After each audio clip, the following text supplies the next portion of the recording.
ট্যাপে অজু করার সময় মগে যে পানি জমে তা দিয়ে অজু শেষে কি পা ধোয়া যাবে? ট্যাপে অজু করার সময় নিচে বালতি বা মগ দিয়া অজু করছেন আপনি, তো যে পানিগুলো জমছে মগে এগুলো দিয়ে পাও ধুতে পারবেন কি না? উত্তর হলো, অজু করার পর শরীর ধোয়া যে পানিটা, ব্যবহার করা পানি, যেটাকে মায়ে মুস্তামাল ফিকের ভাষায় বলা হয়, অর্থাৎ ব্যবহার করা পানি, সেই ব্যবহৃত পানি বা ব্যবহার করা পানি এটা দিয়ে অন্য কোনো অঙ্গ প্রত্যঙ্গ ধোয়া যাবে না।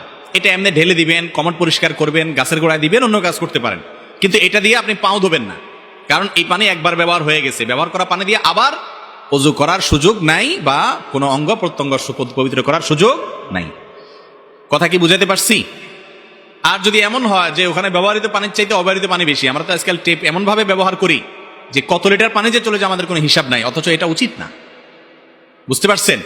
তো যদি ব্যবহৃত পানি না, বরং টেপে ব্যবহৃত পানি চলে যায় আবার জমছে আপনি মাথা মাছে করতে করতে, তাহলে সেগুলো দিয়ে পাও ধুতে পারবেন। কিন্তু একবার ব্যবহার হয়ে গেছে, হাত ধুইছেন, ওই ধোয়া পানি জমছে, ওইটা দিয়ে পাও ধুলে হবে